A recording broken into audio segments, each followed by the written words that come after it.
The blue light of an iPhone at 11:42 p.m. A property management dashboard with 8 active listings spread across 3 cities. A dynamic pricing algorithm just adjusted the nightly rate on your Nashville 4-bedroom up to $312. The booking lead time reads 45 days. You screenshot it and send it to your wife. This of 2022. You are 36 years old, a marketing director in Dallas, and you have not visited one of your 8 properties in 6 weeks. You do not need to. There are automated check-in locks on every door. There are turnover crews on 3-app coordination. There is a word for all of this that you have used in every conversation for 18 months. Passive. The architecture of this portfolio traces back to a single weekend in early 2020. A conference, roughly 800 people in hotel conference chairs. A speaker with a slide that read 7 markets, 12 properties, 4 hours of work a week. You flew home on a Sunday night and started researching DSCR loan requirements before the plane landed. DSCR stands for Debt Service Coverage Ratio. The loan requires no W-2 income verification. Approval is based entirely on the property's projected rental income. In 2021, you qualify for 8 properties using this structure with no personal income documentation. You close on the last 2 in the same week. Your mortgage broker high-fives you in the parking lot of the title company. March of 2022, 8 properties, $47,000 in gross monthly revenue. You build a spreadsheet titled Year 3 Projections. The number in the final cell is $1.4 million. You are not wrong about the gross revenue. You are wrong about everything that happens to it before it reaches you. The dashboard that was on your phone at 11:42 p.m. the night you sent your wife that screenshot. You looked at the $47,000 figure and felt like someone who had solved the correct problem. The number was accurate. The problem it was solving was not the one you thought. Your mortgage broker ran the DTI numbers in June of 2021. She approved 8 properties in 11 months. She is very good at her job. She also said something specific the afternoon she sent you the final approval package on properties 7 and 8. Technically, you qualify. She paused before the second sentence. I have never seen a stack structured quite like this. You high-fived her. You drove home with the folder on the passenger seat. The second sentence stayed in the parking lot. What she had identified was a structural exposure that no single property disclosed and no dashboard metric could surface. The complete absence of any individual exit. Every one of those 8 DSCR loans carries a 54321 prepayment penalty. 5% of outstanding principal in year 1, 4 in year 2, 3 in year 3.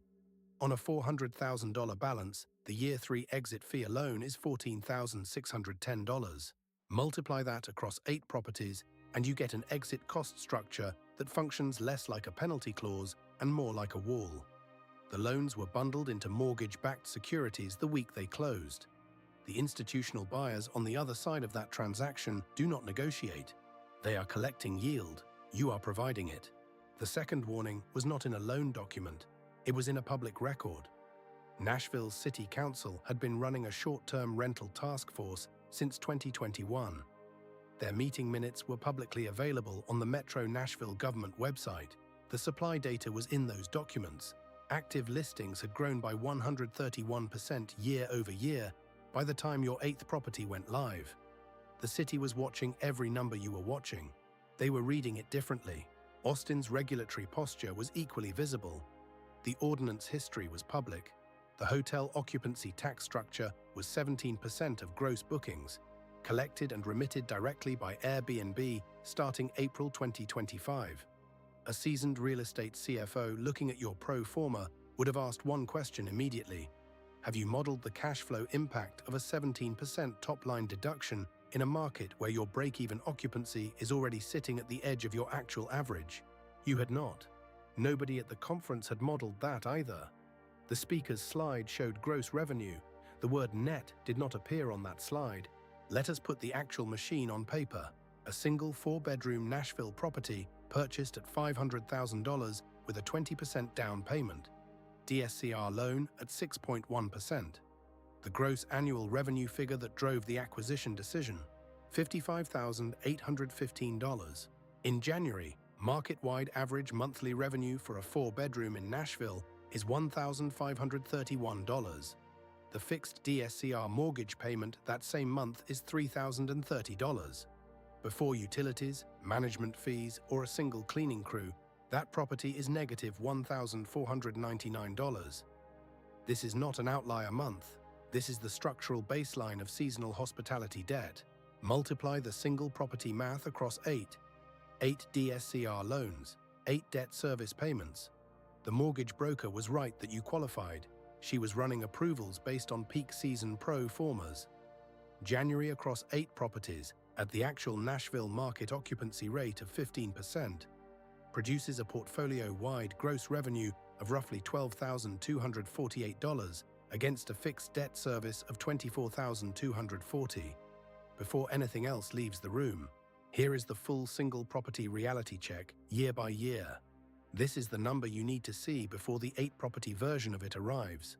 Every dollar of that $55,800 gross revenue on a single Nashville property actually accounted for across 5 years. One property, negative $6,682 in year 1, negative $23,860 in year 3.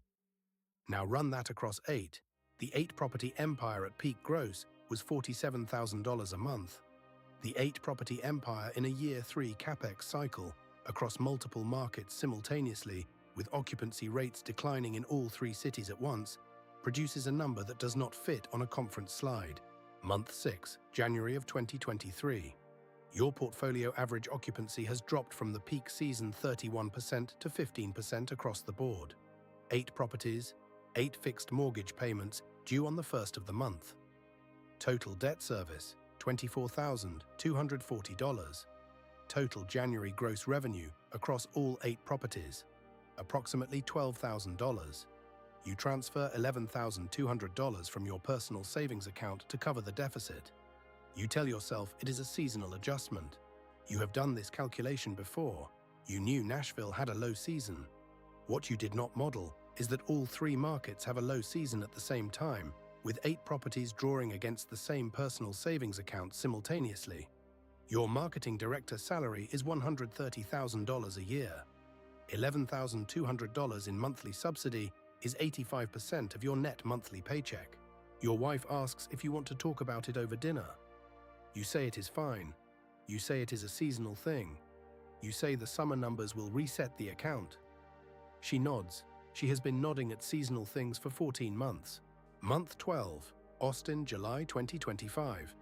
The city's new platform enforcement mandate takes effect. Airbnb begins delisting properties without verified active license numbers. Your Austin listing goes dark for 11 days while you navigate the renewal process. The renewal fee is $385. You also discover that your property exceeds the newly enforced occupancy limit. A neighbor files a noise complaint that same month. The city sends a notice. A first verified violation in Phoenix under Senate Bill 1168 carries a minimum $500 fine. 11 days offline in July, peak season, one of your 2 Austin properties. The revenue loss from that single delisting event exceeds the annual compliance fee by a factor of 4. You pay the fine. You renew the license. You move on.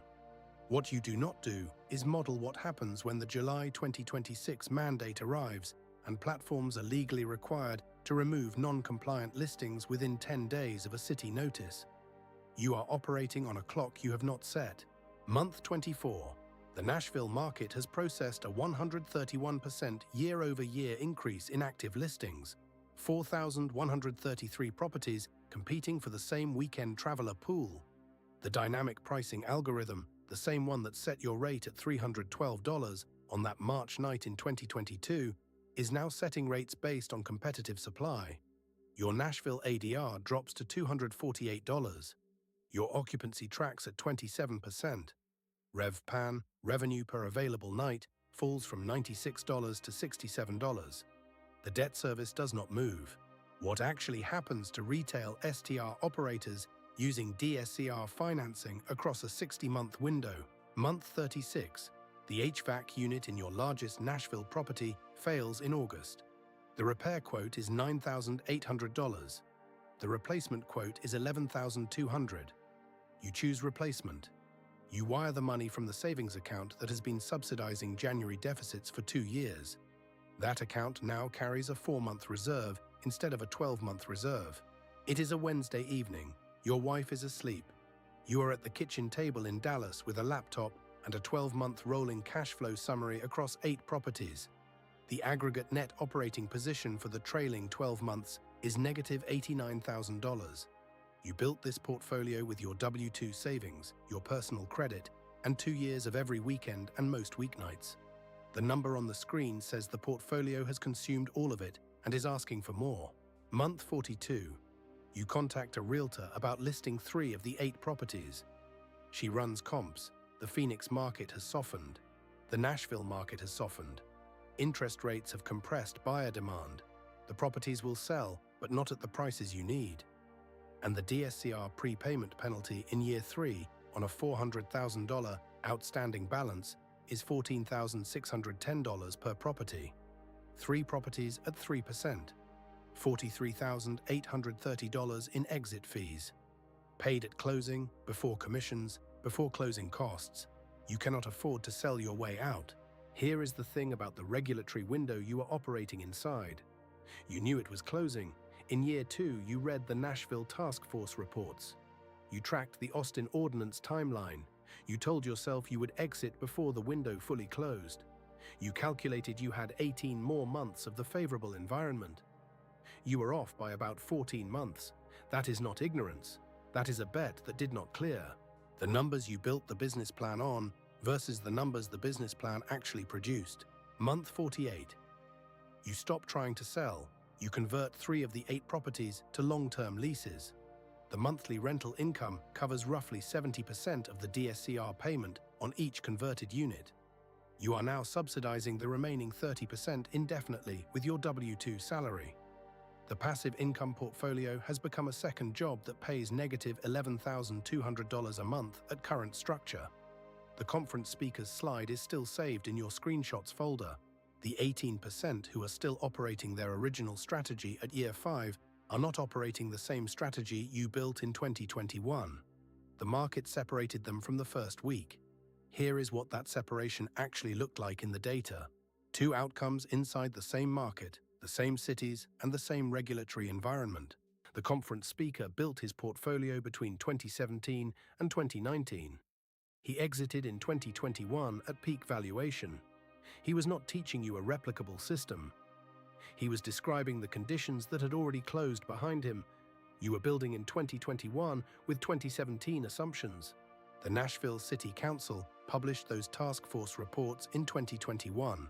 They were public. The Austin ordinance timeline was public. The DSCR prepayment structure was in every loan document you signed. The 44% occupancy rate decline between 2022 and 2024 was not invisible before it happened. The supply data that predicted it was visible to anyone tracking active listings. You were not operating without information. You were operating with the correct information and the incorrect exit timeline. The regulatory window was closing. You timed your exit for 18 months after it already had. That gap between the window closing and the moment you acknowledged the window had closed cost you roughly $400,000 in subsidized losses and unrealized equity.